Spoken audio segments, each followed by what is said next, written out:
My older brother stalked me at my own college for 3 months, until I blew up his criminal secret.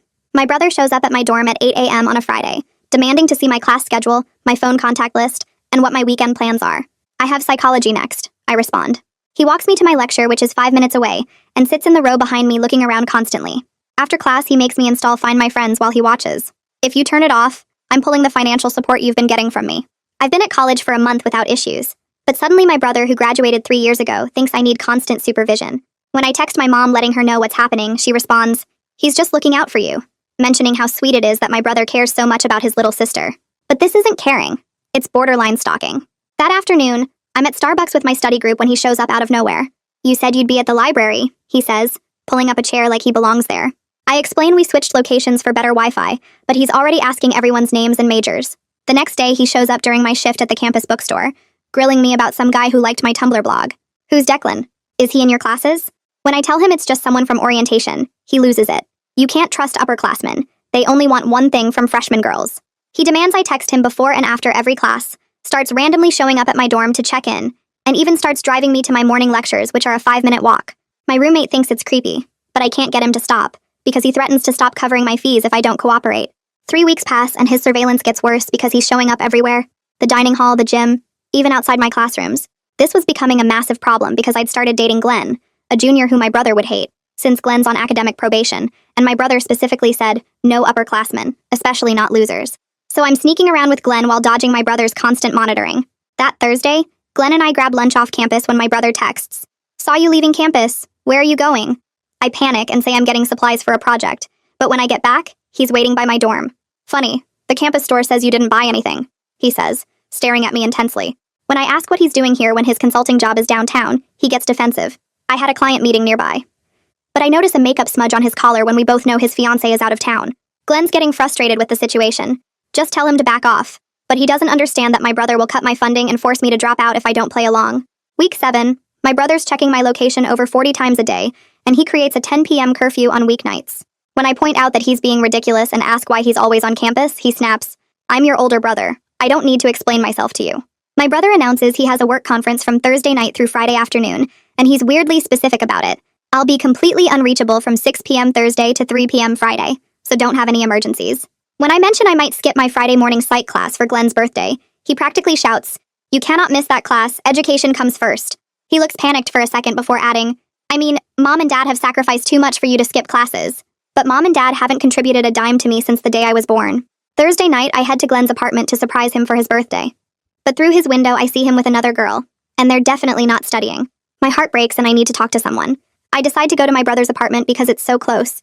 He's supposed to be at his conference, and I still have the spare key from when I helped him move in.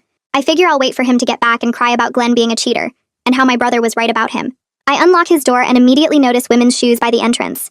They're not his fiancée's style, she wears heels, and these are white Converse. From his bedroom, I hear giggling and my brother's voice. My mind can't process this because he's supposed to be at a conference 2 hours away. I push open his bedroom door, and there's my brother with Ashley from my psychology class, this 16-year-old freshman who graduated high school super early. They're both half-dressed, and she's wearing his old college hoodie while his fiancé is in Chicago visiting her parents, personally inviting them to the wedding.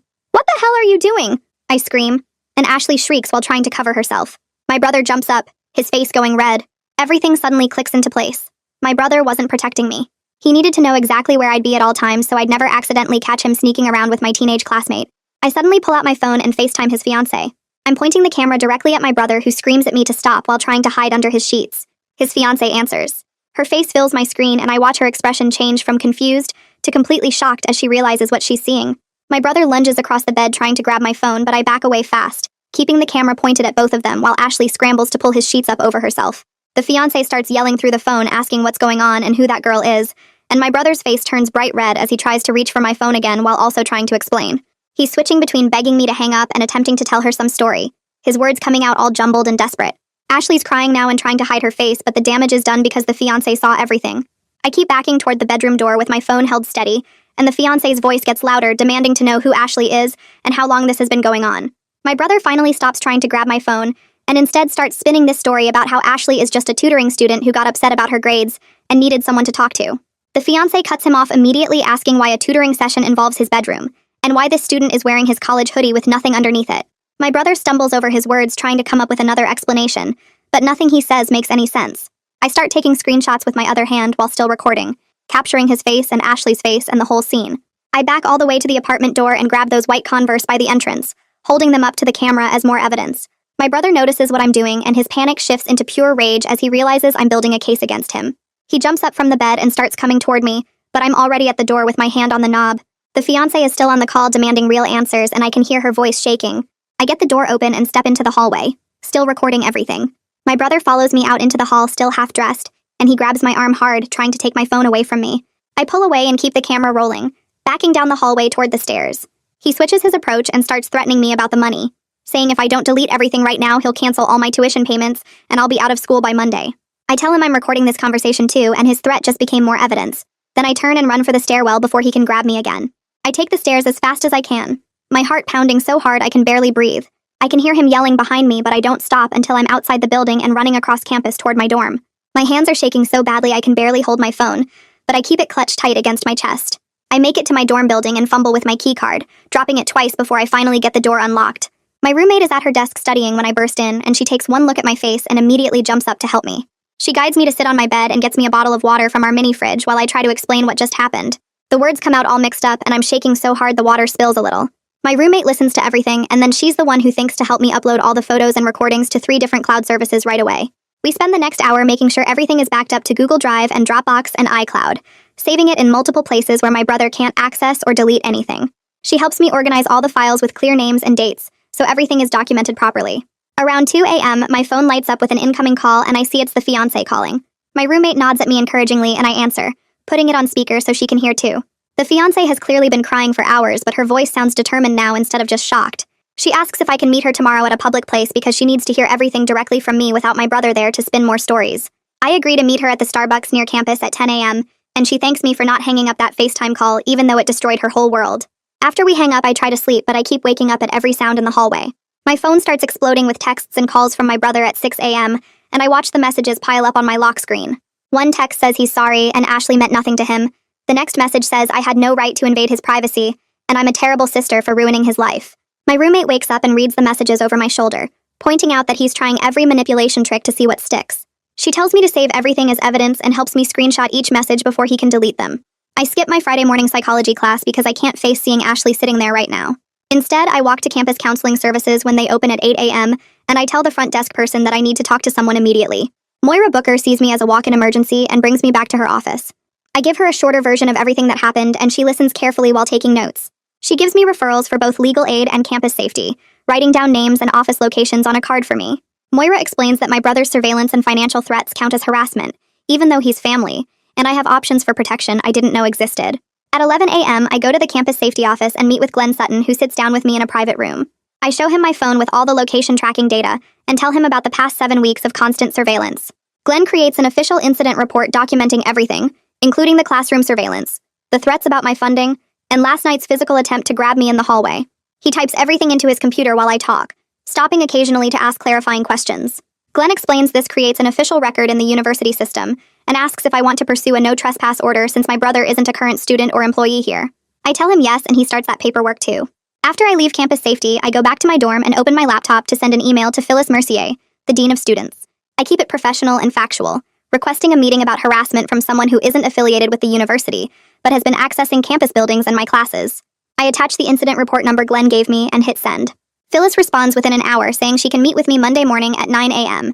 and thanking me for bringing this to her attention through the proper channels. After I close my laptop, I realize I need to get to my afternoon shift at the bookstore in 20 minutes, so I grab my backpack and head across campus. The walk helps clear my head a little, even though my hands are still shaking when I think about last night.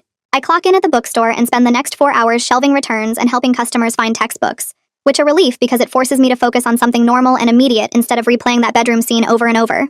Around 5 p.m. when things slow down, I remember that Victor Quinn has office hours posted until 6 p.m. on Fridays, so I text my roommate that I'll be back later and walk over to the psychology building. His office door is open and he's grading papers when I knock, and he waves me in with a friendly smile that makes me feel like maybe I can actually get through this conversation. I sit down in the chair across from his desk and take a breath before explaining that I'm dealing with a really serious family situation that's affecting my ability to focus in class. Victor puts down his pen and gives me his full attention, and I'm grateful he doesn't push for details or make me explain the whole mess.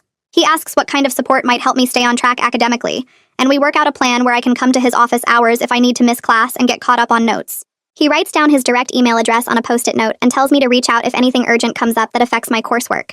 I leave his office feeling like at least one part of my life has a safety net now, which is more than I had an hour ago. Saturday morning, I wake up to 3 missed calls from the fiancé and a text asking if we can still meet at 10 a.m. at the Starbucks near campus. I text back yes and spend the next hour trying to make myself look presentable even though I barely slept. My roommate offers to come with me for moral support, but I tell her this is something I need to do alone, and she makes me promise to text her every 30 minutes so she knows I'm okay. I get to Starbucks 15 minutes early and order a coffee I don't really want, just so my hands have something to hold. The fiancé walks in exactly at 10 a.m., carrying a leather folder, and her eyes are red like she's been crying all night, but her jaw is set in this determined way. We sit at a corner table away from other people, and she opens the folder to show me printed screenshots of text messages between my brother and Ashley. She walks me through 6 weeks of messages where my brother was coordinating their meetups, and every single one is scheduled around my class times with notes like, she has Psych 101 until 3:15, or her bookstore shift runs until 8. The fiancé's voice shakes a little. When she explains she noticed him being distant for the past month but assumed it was wedding stress, and now she's realizing every work conference and client meeting was actually him sneaking around with a teenager. She shows me messages where he's asking Ashley about her schedule and making sure she can get away from her dorm without her roommate noticing, and the level of planning makes me feel sick. The fiancé admits she went through his laptop last night after I hung up the FaceTime call and found a whole separate email account he was using to communicate with Ashley that she never knew existed. The fiancé looks up from the folder and asks me directly how old Ashley is, and when I tell her that Ashley's 16 and graduated high school super early, all the color drains from her face. She pulls out her phone right there at the table and starts searching age of consent laws for our state, her fingers moving fast across the screen. I can see her reading through legal websites while muttering about how my brother specifically chose someone underage, and her hands are shaking so hard she almost drops her phone. I explain what I know about Ashley being in my intro psychology class and living in the freshman dorms, which seems to make everything worse because the fiancé realizes the full extent of the power imbalance here. She looks at me with tears in her eyes and says she feels like she never really knew the man she was planning to marry, and I don't know what to say to that, because I'm realizing I never really knew my brother either. We sit there for another hour while she shows me more evidence and I share the photos and recordings I took on Thursday night, and by the end we've both agreed to share everything we have, because the truth needs to come out no matter how ugly it is. I get back to my dorm around noon feeling emotionally exhausted, and I'm about to take a nap when my phone buzzes with a bank alert. I open it and see that my brother has paused the automatic tuition payment that was supposed to process next week, and my stomach drops so fast I actually feel dizzy. I do the math in my head and realize I have less than 7 days to figure out how to cover my remaining balance, or the university will drop me from all my classes. My roommate finds me sitting on my bed crying and immediately sits down next to me, rubbing my back while I try to explain that my brother just cut off my funding as revenge. She grabs her laptop and pulls up the financial aid website, suggesting we go first thing Monday morning to explore emergency options, because there have to be resources for situations like this. I spend the rest of Saturday in a panic trying to calculate how much money I actually need and what I can possibly do to get it, and every number I come up with feels impossible. Monday morning, I'm waiting outside the financial aid office at 7:45 a.m., even though they don't open until 8, and I'm the first person through the door when they unlock it. The receptionist sees the look on my face and asks if it's an emergency, and I nod while showing her the bank alert on my phone. She walks me back immediately to Ibrahim Collins' office, and he's a middle-aged guy with kind eyes who gestures for me to sit down. I explain that my funding source suddenly disappeared without going into all the family drama details, just that I need help figuring out how to stay enrolled. Ibrahim pulls up my account on his computer and starts running numbers, clicking through different screens while making notes on a pad of paper. He explains there's an emergency grant program for students in crisis situations that might cover about 60% of what I need, and the rest could potentially be handled through increased work-study hours and a short-term university loan. I watch him type and calculate for 20 minutes, and by the end he's put together a package that might actually work if I'm willing to work a lot of extra hours. It's not perfect, and I'll be paying back that loan for the next year, but it means I can stay in the school without depending on my brother for anything. I leave financial aid and walk straight to the campus bookstore where I'm supposed to work my regular shift in an hour. I find my supervisor in the back office doing inventory and ask if there's any way I can pick up more hours over the next few weeks. She looks at the schedule on her computer and says she can give me an extra 10 hours per week if I'm willing to come in for early morning shifts before my classes start. I agree immediately, even though it means I'll be getting up at 5:30 a.m. 3 days a week, and she adds me to the schedule starting tomorrow. She doesn't ask why I suddenly need more money, and I'm grateful for that. Just tells me to make sure I don't let the extra hours affect my grades. I thank her and head to the floor to start my regular shift, feeling slightly less panicked now that I have at least part of a solution. Saturday evening, I'm walking back from the library around 7 p.m. when I spot my brother's car parked in the lot near my dorm, and my heart immediately starts pounding. I stop walking and pull out my phone to call campus safety, and Glenn Sutton answers on the second ring. I tell him where I am and that my brother's car is here even though he's been told to stay away, and Glenn says he's on his way with a colleague.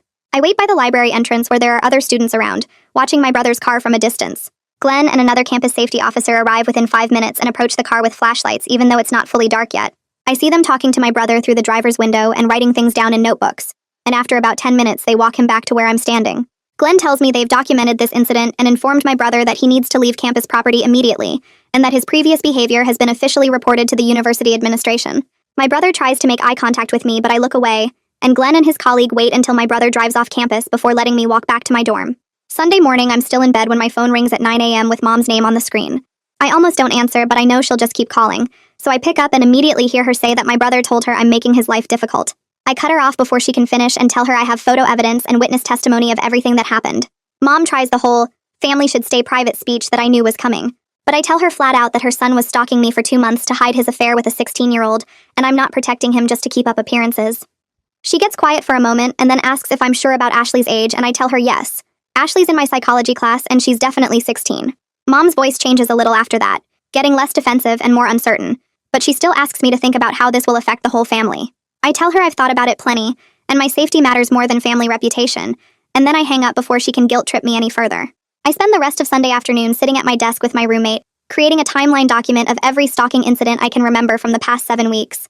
She pulls up a template on her laptop and starts typing while I talk through each memory, organizing everything by date and time. We include the day he first showed up at my dorm demanding my schedule, every time he appeared at my classes or workplace, all the location tracking data we can document, the texts about curfew, the threats about my funding. My roommate suggests we add context notes about what was happening in his life at those times, based on what we now know about Ashley, and the pattern becomes impossible to ignore. By the time we finish, the document is 12 pages long with screenshots and photos embedded throughout, and seeing it all laid out like this makes me realize just how calculated and intense his surveillance really was. Sunday night around 10 p.m., my phone buzzes with a text from Glenn asking if we can talk about what happened at his apartment. I stare at the message for a minute before typing back that there's nothing to discuss. He immediately responds trying to apologize and explain that the other girl didn't mean anything, but I tell him I'm dealing with actual serious problems right now, and his cheating drama is honestly the least of my concerns. He sends 3 more messages trying to justify himself, and I don't even read them fully before blocking his number, because I genuinely don't have the emotional energy for his excuses on top of everything else that's happening. My roommate looks over and asks if I'm okay, and I tell her I'm just clearing out the trash. Monday morning, I show up at Phyllis Mercier's office at 9 a.m. with my 12-page timeline document and all the evidence I've collected over the past few days. She waves me in, and I hand her the folder, then sit in the chair across from her desk while she starts reading through everything. Her expression changes as she goes through each page, her eyebrows pulling together and her mouth getting tighter. She flips back to look at something on page 3, then forward to page 8, connecting the dots between my brother's surveillance pattern and the times he was meeting Ashley. When she gets to the screenshots showing he checked my location 47 times in one day, she sets the papers down and looks at me directly. She explains that while my brother isn't a student or employee here, the university can issue something called a persona non grata notice that would ban him from all campus property. The process takes a few days because their legal team has to review everything, but based on what she's seeing in my documentation, she's going to recommend it immediately. She asks about the incident where he tried to grab my phone in his apartment hallway, and I describe how he followed me out and physically grabbed my arm. Phyllis takes notes on a yellow legal pad, underlining certain phrases, and tells me this pattern of behavior combined with the physical contact attempt makes a strong case. She says campus safety will be notified today, and they'll start the formal review process by tomorrow morning. I thank her, and she tells me to keep documenting everything, even small incidents, because patterns matter in these situations. Walking back to my dorm, I feel this weird mix of relief and anxiety, like maybe someone's actually taking this seriously, but also knowing my brother's going to lose it when he finds out. My roommate's in class, so I have the room to myself, and I pull out my phone to compose the text message to my brother. I type and delete about 6 different versions before settling on something clear and direct. My roommate gets back around noon, and I show her what I wrote, and she suggests a few small changes to make it more formal and less emotional. The final version says, I don't want any contact from him. He needs to stay away from campus and my workplace, and any future communication should go through official channels only. My hands shake a little as I hit send, then immediately I screenshot the message and the delivery confirmation. I create a new folder in my cloud storage labeled No Contact Documentation, and upload the screenshot there, knowing he'll probably ignore this boundary but wanting proof I said it clearly. My roommate squeezes my shoulder and suggests we get lunch, but I'm not hungry, just wired and anxious about what happens next. That afternoon, I head to my psychology class, trying to focus on Victor Quinn's lecture about cognitive patterns, but my mind keeps wandering to whether my brother got my text and how he's reacting. After class, I'm packing up my notebook when Victor approaches my desk and asks if he can speak with me privately for a moment. We step into the hallway away from other students, and he tells me quietly that my brother contacted him via email this morning. My stomach drops, and Victor quickly adds that he didn't share any information about me, just responded professionally that he couldn't discuss student matters with people who aren't enrolled. He wanted me to know about the contact attempt, though, because it seemed like something I should be aware of given my earlier meeting about accommodations. I thank him for telling me and for not engaging with my brother's manipulation, then pull out my phone right there in the hallway. I forward Victor's information to Phyllis Mercier with a brief note explaining, "This is another example of my brother trying to work around boundaries by contacting people in my life." Victor nods approvingly and reminds me his office hours are available if I need academic support, then heads back into the classroom to gather his materials. Walking across campus, I feel this creeping sense of being watched, even though I logically know my brother can't track my location anymore since I disabled all that. Monday evening around 8 p.m., my phone buzzes with a text from the fiancé, and I'm almost scared to open it. She says she's seriously thinking about calling off the wedding, but needs a few days to work through all the details.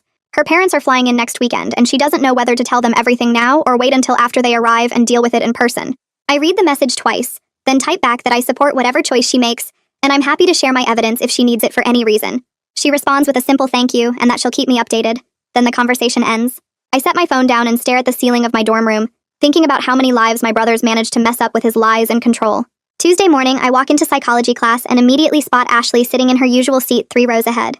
She looks completely exhausted, with dark circles under her eyes that even makeup can't hide, and she's slumped in her chair staring at her closed notebook. The lecture feels endless and I keep glancing at her, trying to figure out if I should say something or just leave her alone. When class ends, I pack up slowly, watching as Ashley gathers her stuff and heads for the door. I follow her into the hallway and catch up to her near the water fountain, keeping my voice quiet and my tone as neutral as possible. I ask if she's okay, and she immediately gets defensive, her shoulders tensing up and her eyes going wide. But then I see the fear underneath the defensiveness, this scared look that makes her seem even younger than 16. I tell her I'm not mad at her, that I'm actually worried about her safety given everything that happened. I mention the age difference and the power imbalance, how my brother was in a position of authority and used that. Ashley's eyes start getting wet and she looks away, hugging her backpack against her chest. She admits she's been feeling confused and scared about the whole situation, but didn't know who to talk to because everyone's been looking at her weird. I pull out my phone and open my notes app where I saved Moira Booker's contact information from campus counseling. I read off the number while Ashley types it into her phone, and I tell her there are people who can help her work through this confidentially. I also say, as gently as I can, that what my brother did wasn't okay, regardless of whether it was technically legal in our state.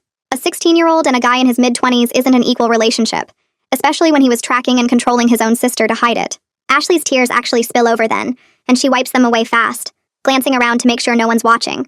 She takes the number and admits she's been feeling like maybe she made a mistake getting involved with him, that some of the things he said and did are starting to seem wrong now that she has distance. We stand there awkwardly for another minute, then she thanks me quietly and walks away toward the student union. I head in the opposite direction toward my dorm, hoping she actually calls that number instead of just deleting it. Tuesday night, I'm working on an assignment when my laptop dings with a new email notification. It's from my brother, and the subject line just says, "We need to talk." I almost delete it without reading, but something makes me open it. Maybe just morbid curiosity about what excuse he's come up with now. The email starts with an apology that sounds almost sincere, saying he knows he messed up and he wants to make things right. But then about halfway through, the tone shifts completely, and he starts threatening legal action if I've damaged his character with his employer or his fiancée. He claims I'm spreading lies and that he has lawyers ready to sue me for defamation, for damages to his reputation and career. He says I've cost him his relationship and possibly his job, and he's not going to let me destroy his life without consequences. My roommate's sitting at her desk doing homework and she notices me staring at my screen, so I turn the laptop toward her. She reads the email and actually rolls her eyes, pointing out that truth is a defense against defamation, and everything I've shared is documented fact with evidence. She's right, but the threat still makes my anxiety spike, so I forward the email to campus legal aid with a note asking if I should be concerned. Then I save the email in my evidence folder because even his threats are part of the pattern of harassment. My roommate suggests we watch something mindless on Netflix to decompress, and I agree because staring at that email isn't helping anyone. Wednesday morning, I wake up to a new email from Phyllis Mercier with the subject line, "Important update." My heart starts racing before I even open it. She writes that the university has approved a temporary persona non grata order for my brother, while they complete a full review of the situation. This means campus safety can immediately remove him if he shows up on university property, and if he refuses to leave, they can call the police, and he could be charged with trespassing. It's not a permanent solution yet, but it gives me some protection while the formal process moves forward. About an hour later, Glenn Sutton from campus police sends a follow-up email confirming they've been notified, and they have my brother's photo and vehicle information in their system now. Any officer on campus can identify him and respond if he's spotted. I read both emails 3 times, feeling this weight lift off my shoulders that I didn't even realize I was carrying.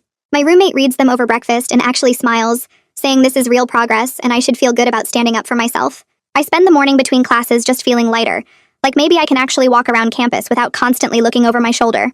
That afternoon, I stop by the hardware store near campus and buy a chain lock for our dorm room door. It costs $18 that I really can't afford right now, but feeling safe is worth it. Back at the dorm, I read the installation instructions twice, then used the small screwdriver from my roommate's toolkit to attach the chain mount to the door frame. My roommate watches and tests it once I'm done, making sure the chain actually prevents the door from opening more than a few inches. We create a new routine where we always check the peephole before opening the door, and we use the chain lock whenever we're both inside. That night, I lie in bed and still wake up at every sound in the hallway, my heart jumping each time I hear footsteps or voices. The chain lock helps a little, this physical barrier between me and whatever's outside, but my sleep is still restless and broken. Around 3 a.m., I get up to check that the door is locked for the 4th time, and my roommate doesn't say anything, just rolls over and goes back to sleep. She never complains about the new security measures, and the next morning she even suggests we get a door wedge for extra protection when we're sleeping. Thursday morning, my phone rings during breakfast, and it's Ibrahim Collins from Financial Aid.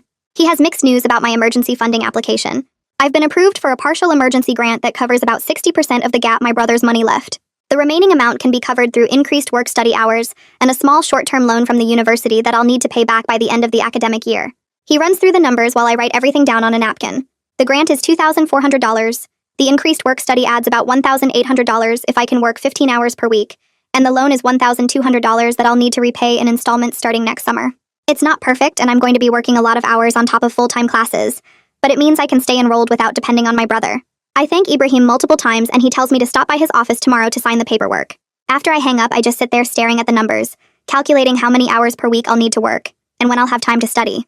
My roommate sees my face and asks what's wrong, and I explain the situation.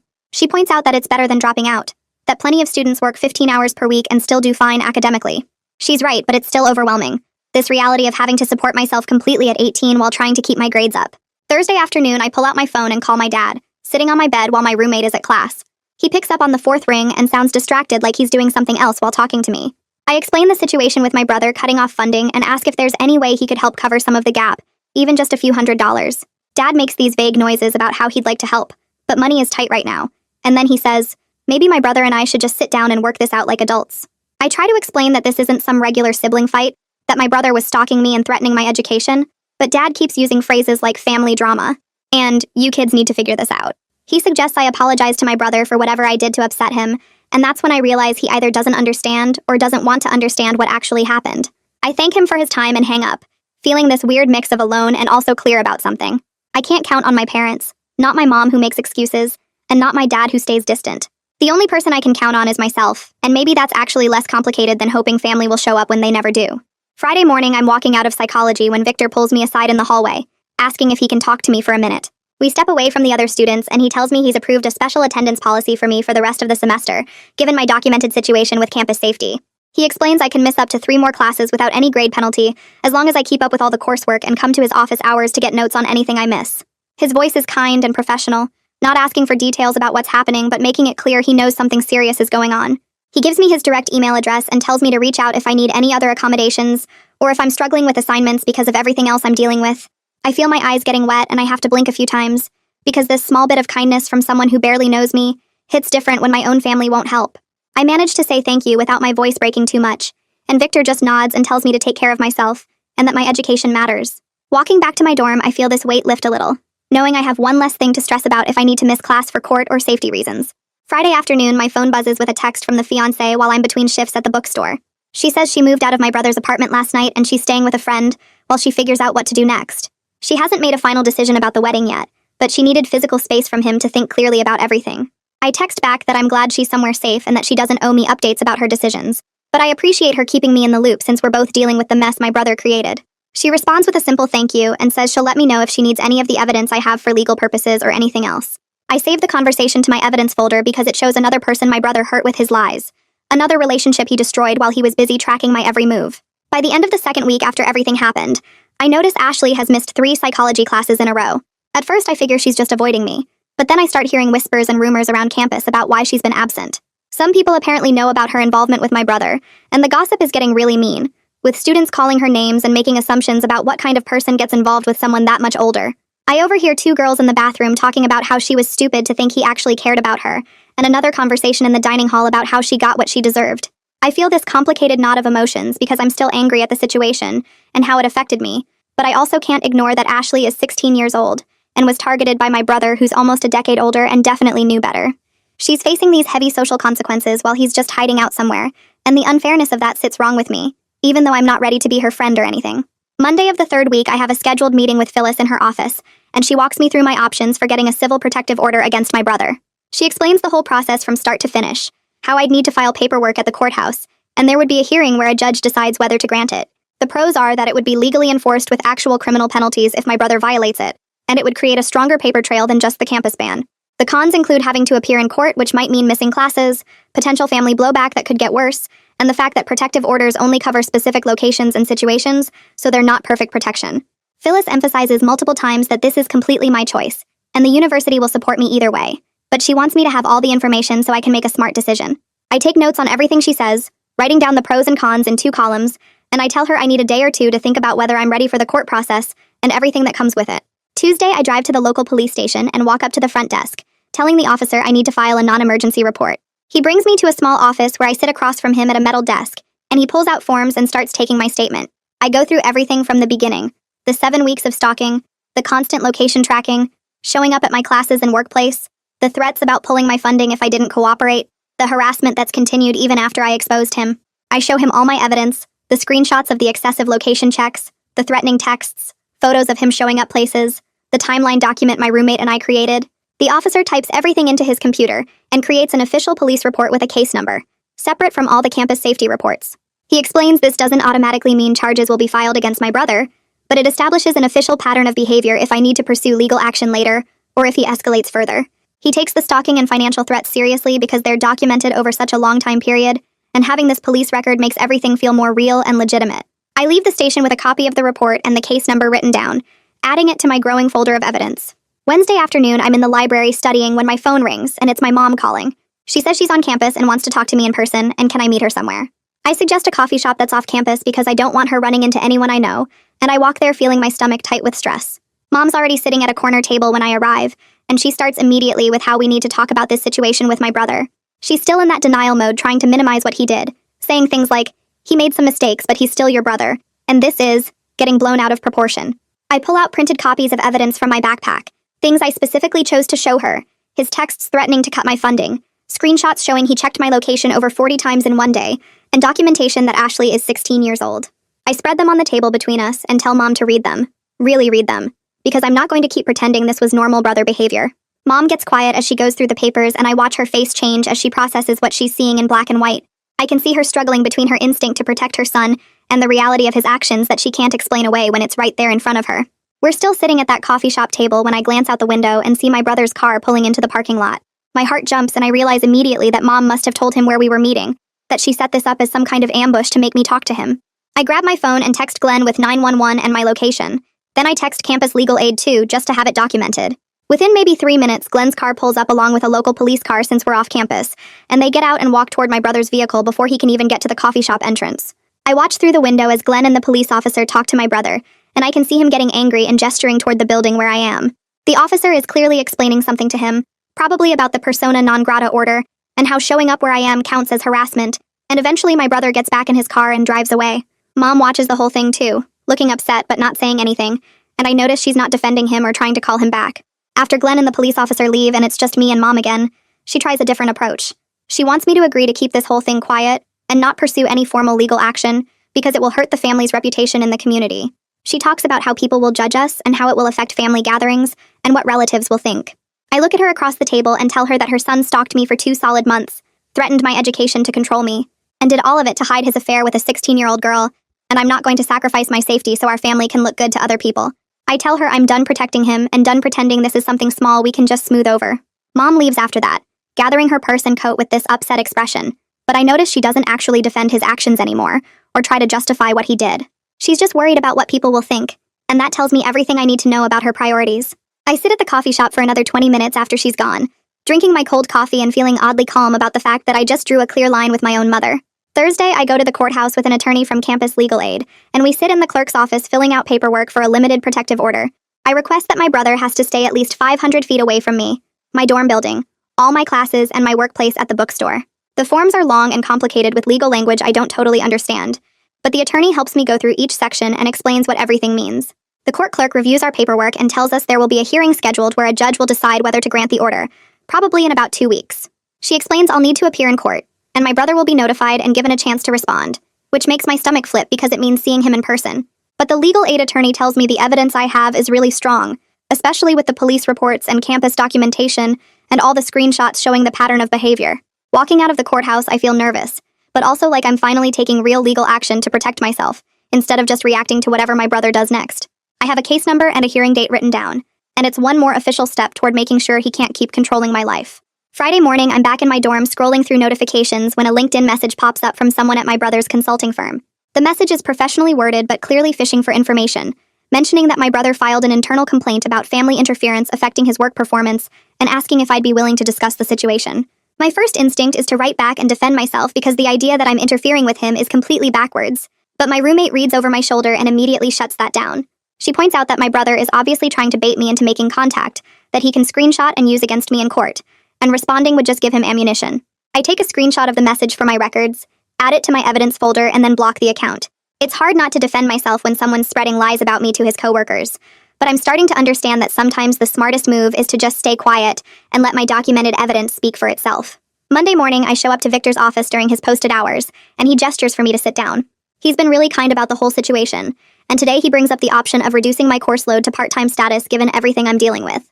I shake my head before he even finishes explaining because dropping to part-time would completely mess up my financial aid package and my housing eligibility. Plus, I've worked way too hard to let my brother force me out of school. I tell Victor I want to try managing the full-time schedule with the accommodations he's already offered, and if it becomes too much, I'll reconsider.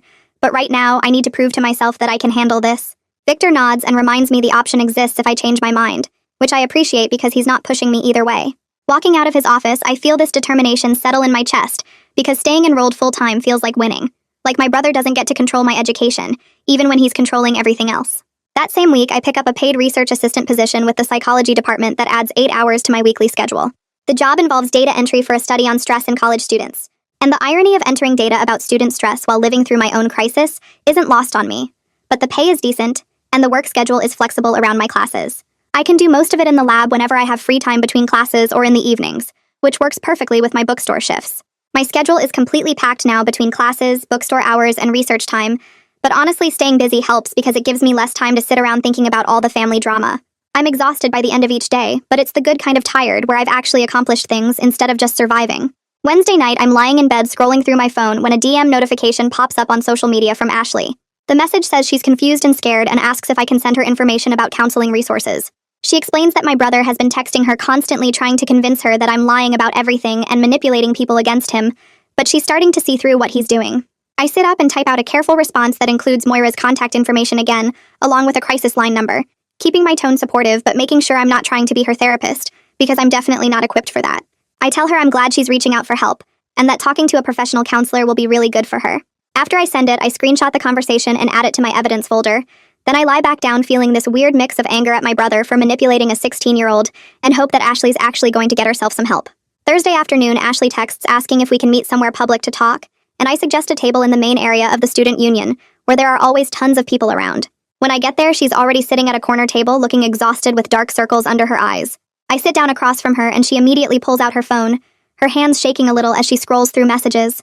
She shows me texts from my brother where he's calling me jealous and vindictive, claiming I'm making up stories to ruin his life because I've always been the problem child in the family.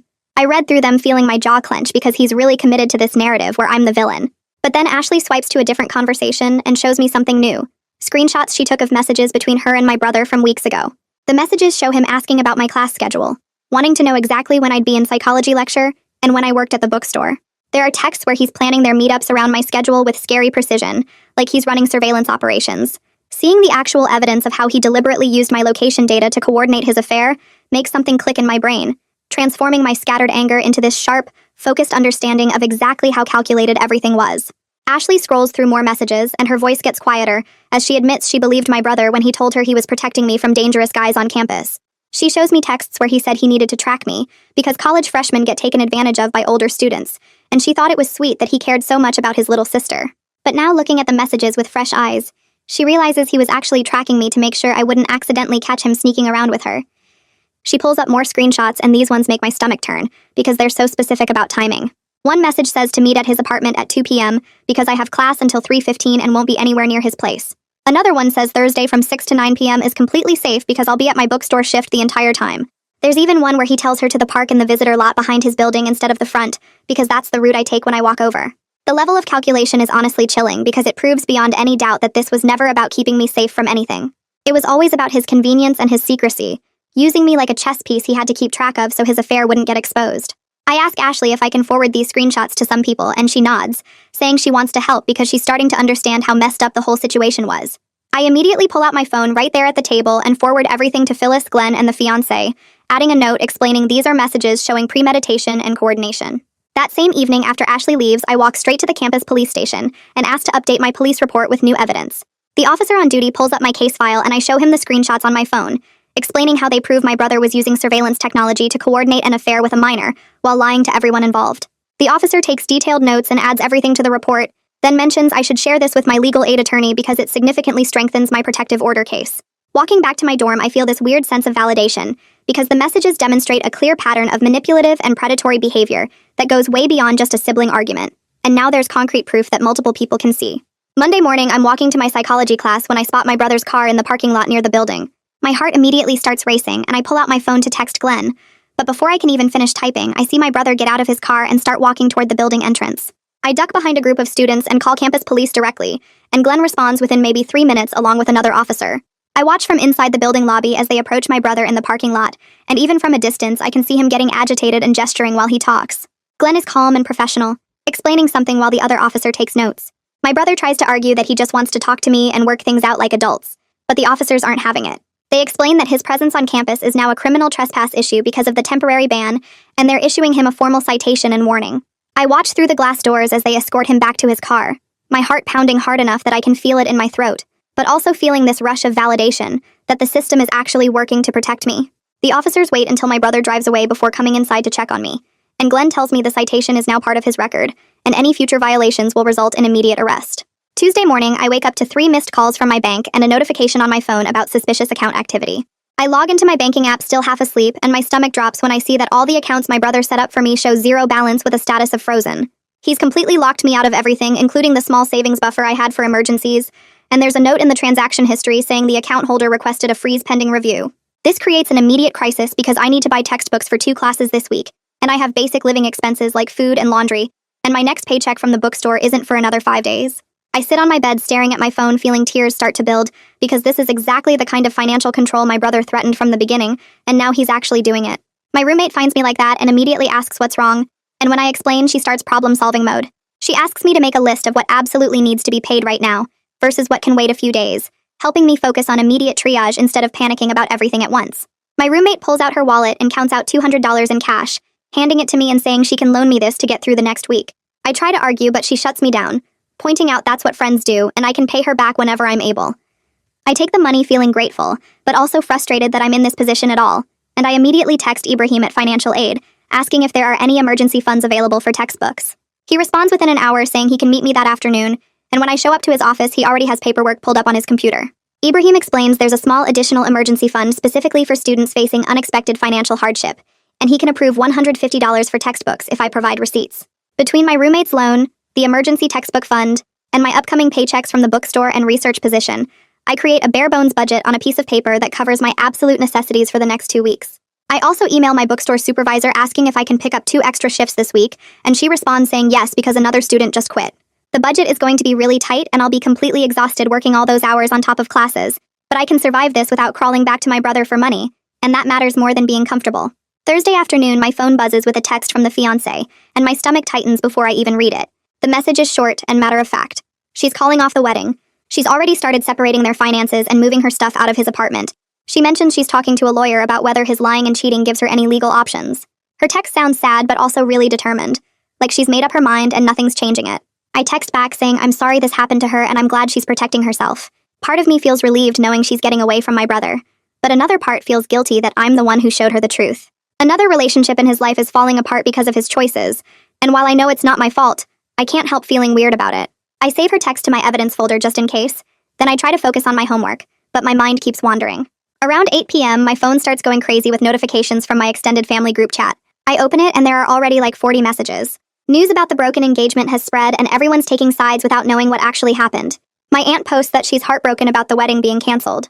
My uncle responds saying my brother is a good guy who made a mistake and everyone deserves forgiveness. My cousin asks what's going on because she's confused. Someone else says I should have kept family business private instead of causing drama. Another relative defends my brother saying he's always been responsible and caring. A few people are asking for the real story, but most are just making assumptions. I read through the messages feeling my anger build because none of these people know the truth.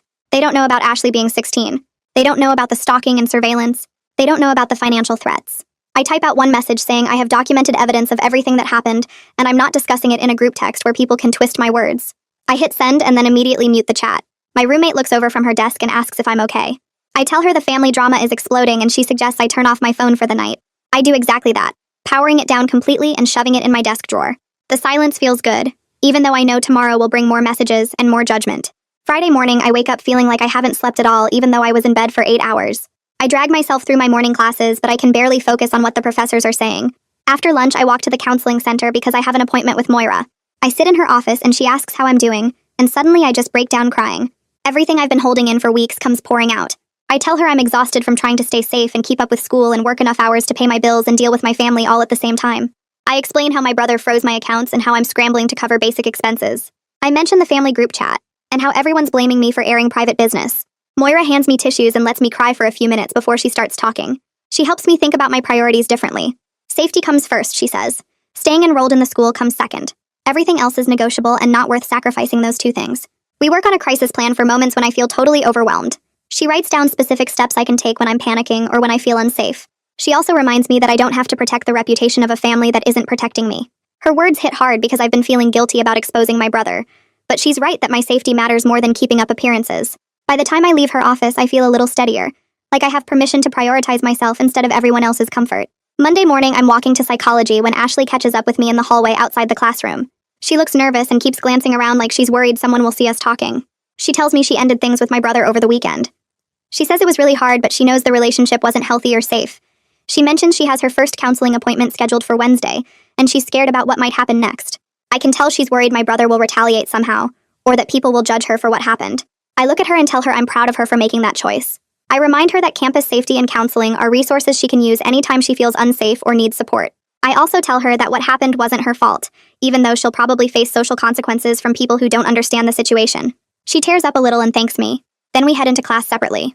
I spend the lecture thinking about how my brother targeted someone so young and vulnerable, and how many lives he's damaged with his lies.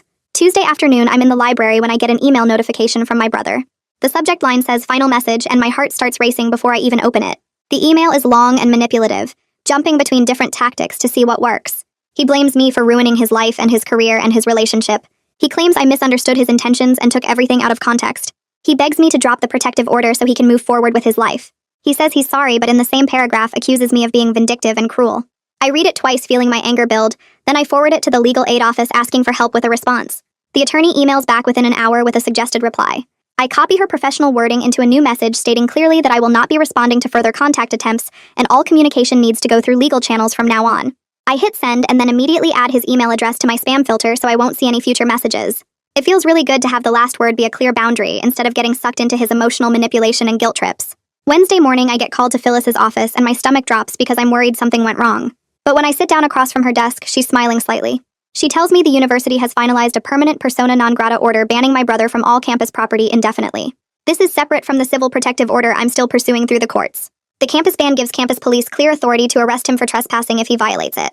Phyllis explains the order doesn't cover off-campus locations like the coffee shop downtown or the grocery store, but it means my dorm and my classes and my workplace at the bookstore are all legally protected spaces. I feel this wave of relief wash over me because at least on campus I can feel somewhat safe. She hands me a copy of the order and reminds me to keep campus safety's number in my phone. I thank her and walk out feeling like I can actually breathe a little easier for the first time in weeks. Thursday morning, Ibrahim calls me back to the financial aid office and I'm nervous about what he's going to say. He pulls up my file on his computer and starts explaining the package he's put together. I've been approved for an emergency grant that covers about 60% of my remaining tuition gap. The rest can be covered through increased work-study hours at the bookstore and research position, plus a small university loan that I'll need to pay back by next fall. He walks me through the numbers and it's tight, but it works. I'll be working about 25 hours per week on top of full-time classes, which is a lot, but it's my money and nobody can threaten to take it away as punishment for not doing what they want. Ibrahim prints out all the paperwork and has me sign in multiple places. He tells me the payments will start processing next week, and my account will be cleared.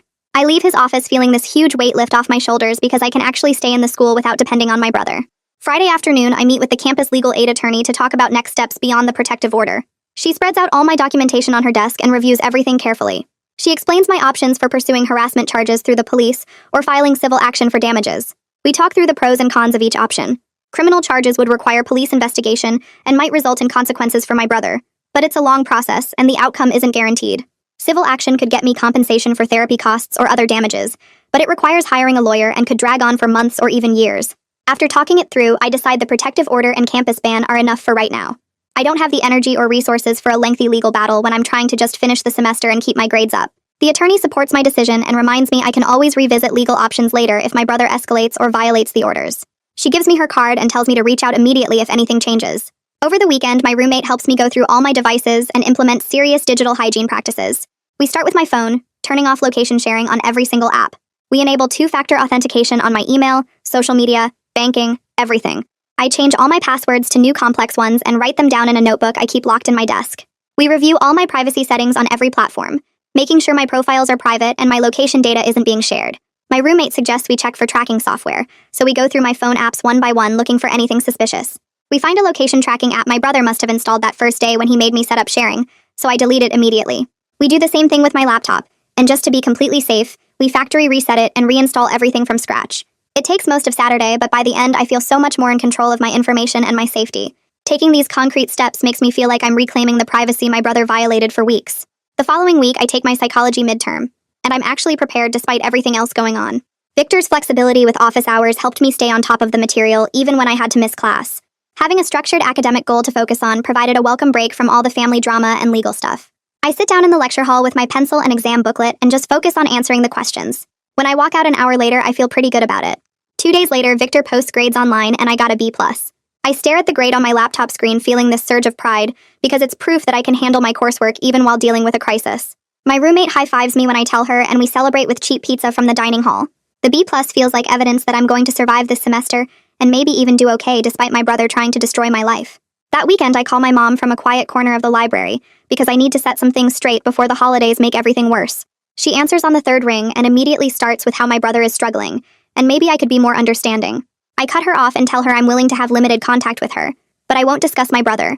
I won't come to family events if he's there, and I won't tolerate any pressure to drop the protective order or campus ban. There's silence on the other end for a long moment. Then she says she understands even though her voice sounds sad and tired. She admits she wishes things were different, but she gets why I need distance and she won't push me to change my mind about the boundaries. It's not the warm family moment people probably expect from these situations, but it's honest, and I can actually work with it. We talk for maybe 5 more minutes about neutral stuff like my classes and the weather. Then we hang up and I feel this weird mix of relief and sadness. My roommate finds me still sitting in the library corner 20 minutes later and just gives me a hug without asking questions, which is exactly what I need. 2 weeks pass and I'm sitting at a table in the student union with my roommate and 3 people from my study group, working on a group project for our sociology class. We're debating the best way to organize our presentation, when I suddenly realize I haven't thought about my brother, or checked over my shoulder in 3 whole days. The awareness hits me mid-sentence and I almost lose my train of thought, but then I see Glenn walking toward our table from across the room. My stomach tightens for a second, but I just look at him calmly and tell him I'm not interested in talking, and he actually nods and walks away without making a scene or trying to argue. My roommate reaches under the table and squeezes my hand, and I squeeze back while returning my attention to the project discussion. This quiet moment feels more significant than any dramatic confrontation could have been, like maybe normalcy is actually possible again. One of my study group members asks if I'm okay, and I realize I'm smiling a little, so I tell them I'm good, and we get back to work on the presentation outline. By mid-November, my life has found a rhythm that actually belongs to me. I'm managing my 4 classes, and my grades are holding steady in the B range, which feels like a huge accomplishment given everything that happened. My work schedule is packed with about 25 hours between the bookstore and the research assistant position, and I'm tired most of the time, but I'm making enough to cover my expenses. The university loan sits in the back of my mind as something I'll be paying off for the next few years, but it's worth it for the independence. I've built a small support network of people I actually trust, including my roommate Moira from counseling, and a few people from my classes who've become genuine friends. Family gatherings are going to be awkward forever, and I've accepted that my relationship with most of my relatives will never be what it was, but I'm safe and enrolled and living on my own terms. I own my schedule again without anyone tracking my every movement. I control my location data and my privacy settings. Nobody is using my daily routine as a cover story for their lies. My brother's surveillance and manipulation don't define my college experience anymore. It's not some perfect fairy tale ending where everything works out beautifully and everyone learns their lesson, but it's real, and it's mine. And honestly, that's enough for me right now. That's today's story finished up. I'm grateful you were here, because these moments feel brighter when they're shared. Hopefully it left you smiling just a little. Subscribe if you'd like to keep sharing more of these with me.